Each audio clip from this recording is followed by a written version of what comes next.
Hata niongee kitu. Mie naitwa Mari. Siko pastere, siko mtume, sitaki atakuwa nabii. Mi sitaki ile matitle, sitaki ile majina, sitaki ile macheo. Mie naitwa Mari. Amjawahi kuona na post video nasema Nabii Mari anasema hiki. Mi sitaki ile majina yote. Kama pako wenye mlikuwa confused mimi ni nani? Mi sitaki ile majina ya nabii ya pasteur, kuna sitaki kwa pasteur. Mie kama Mari niko naongea. Juu kuna watu wenyewe mnaonaka mtu kama na post tu ka ujumbe kwa mitandao, kama Mungu alimpatia ujumbe, yani mnaona kama mtu ni mtakatifu mwenyewe hafanya kizambi. Kila mtu mwenyewe anakulaka na ananyambaka anafanya dhambi na madhaifu yake.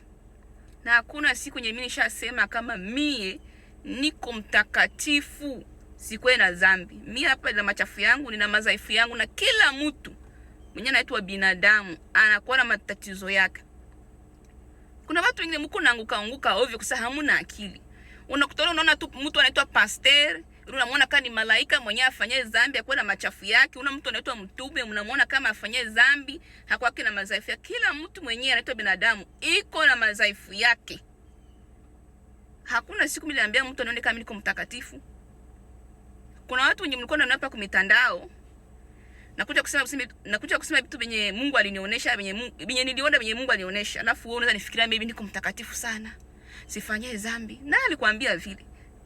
Kila mtu, mimi hapa nina madhaifu yangu chungu nzima. Kila mtu mwenye anaitwa binadamu iko na madhaifu yake, na mimi na madhaifu yangu.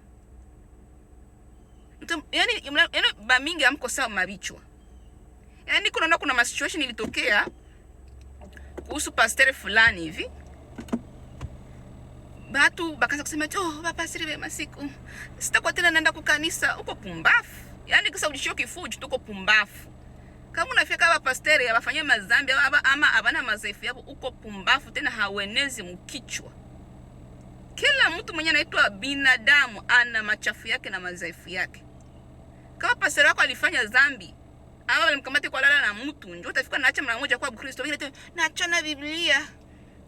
Mimi siweza faida kwa Mkristo. Hauna akili. Kila mtu ataenda mbinguni kivyake. Simama na Mungu wako wewe peke. Simama na Mungu wako wewe peke. Kuna watu bakwana niona mimi na post ma video kwa mitandao, wanaona kama niko mtakatifu, make sifanyie dhambi. Nani alikwambia vile? Mimi nilikwambia vile? Mimi nakuwa na mimi na madhaifu yangu hapa. Mimi sijiona kama niko mtakatifu. I am a spiritual, but I'm not the holiest. Yani kuna watu wengine akili zao haziko sawa. Ile video nilitengeneza nikasema kama mimi ndapiga mtu masasi. Ndio ndapiga mtu masasi. Ikifikia ku situation ukafanya mwanaume anakuchiti, anakutesa, anakufanyia nini na nini, afu anakuja kukuomba pesa eti mrudishie mali. Mimi siwezi rudisha mali mimi. Unajua wanawake ngapi bako banakufa na banaomba Mungu wako na bazika, bako na kufa sama kuku sama inzi na banaombaka Mungu. Kweli Mungu yuko, Mungu anajibiaka. Na sometimes unaweza kaita Mungu akusaidia na Mungu hatakusaidia. Mungu yuko. Sasa mimi na uspecial gani kuliko wale wanamke wenyewe basha wawa. Jua bataki kurudisha mamali. Afu nataka tu mimi nibaki tu hapa ati Mungu atanisave. Juu mimi niko Mari. Mimi na uspecial gani? Mimi na uzuri gani kushinda wale basha kufa? Inaitwa self defense. Kama hapa Marekani kwa mfano, ukijifanya kama uko msazi, afa akichele kitu mu record yako. Kuna watu washatoka mu majela tu wanajifanya kama wako basasi wanawatoa. You just need to know the law. Kama hapa Marekani mimi abiko na nitokea, but ikinitokea mwanaume ananicheat, anafanya nini na nini afanya kunilomba mimi pesa zake, eti nimrudishie mali yalitoa kata liniowaka, sitarudisha senti. Kukia kwa kuniomba kwa zile pesa ama kutuma mtu akuje kunilomba zile pesa, maana kwanza hauna hata dhamiri mkicho. Hauwazi machafu yako mabaya yako ulifanya, afu unasubutu kiti unilombe mimi pesa. Mengine eti ungesema tu baachane, kila mtu aende kivyake. Unajua ngapi banachanaka waende kivyake nako wanakufa. Banamke wako wanakufa. Bako nakufa, bako na banawachoma mabisu, wengine banaloga wanakufa. Kuna mtu tulizika hapa mwa estate. Maisha yetu kuna fie mwingine mwalikufaka. Alikuwa anateswa wewe na mwanaume.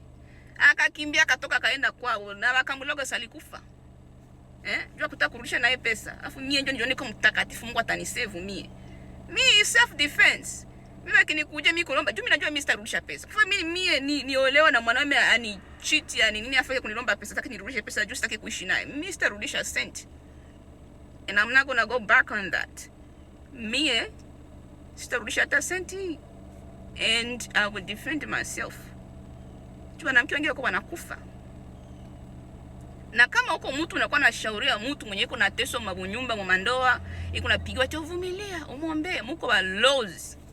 Wanawake wengi wako wanakufa in that way. Mimi sina ile mentality mie. Mungu kweli iko, akisa mtanzi mtu unaweza kuita Mungu na Mungu hata kuja kukusave. So mimi nimesema kama Marie,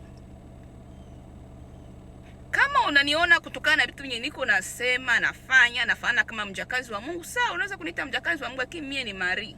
Naongea kama Marie. I have my own thinking outside of the Bible. Sio kila wakati tu kila neno nitakuwa nasema mpaka nitie maandiko ndani. Sitembele kwa akili ya mama yangu. Sitembele kwa akili ya mtu yote. Mimi niko mtu mzima na akili zangu timamu na mimi mwenyewe nina maamuzi yangu.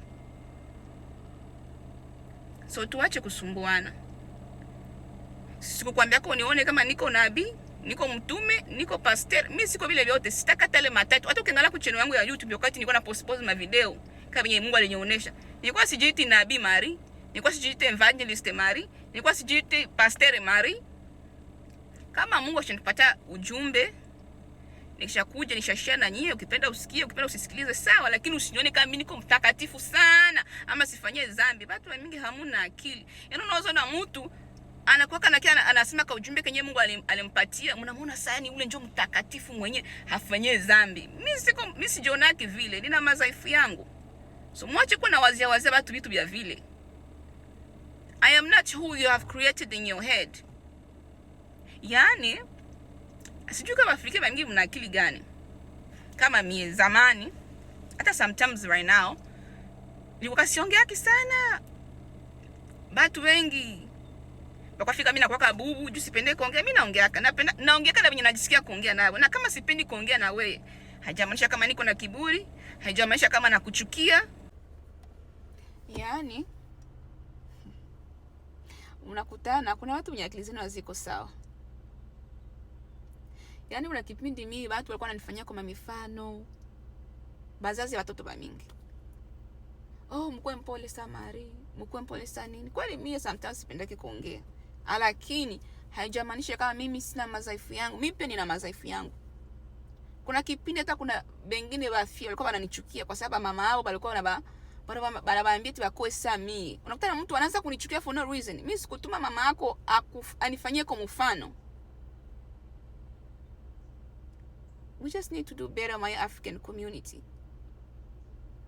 Kuna watu wengine nao juu sometimes mimi nasema me I speak my mind, I don't have filter. Niko na mambo pole pole tu, siombi bila kulalamika kisa Afrika wengine wanakuaka, you know, na I will just speaking my mind. Nikusema kwa mfano kama mimi mtu akinisumbua kama nini or something, you know, naweza kumshoot, you know, hata kumpiga masasi. So wakafikiria kwamba maybe nimeshamtupa Mungu, nimeshachanganikiwa, ama I'm no longer a Christian. So huyo mtu akasema vitu kwamba tinabidi niombewe, nimeshamtupa Mungu. Akasema okay, mimi najua niko na Mungu wangu, niko sawa na Mungu wangu. So bakapanga siku sasa, huyo mtu mwenyewe akaniconnect na mtu eti baba niombee, eti siko sawa bla bla bla. Alafu baadaye bakaanza kuniombea. Huyo mtu mwenyewe alikuwa anasema kama siko sawa, nje akaanza kulalamika, mapepo ikaanza kumnyonga. Alafu baadaye hiyo siku ikaisha. Siku nyingine tena nikasema sasa mtaniombea tena siku nyingine gani?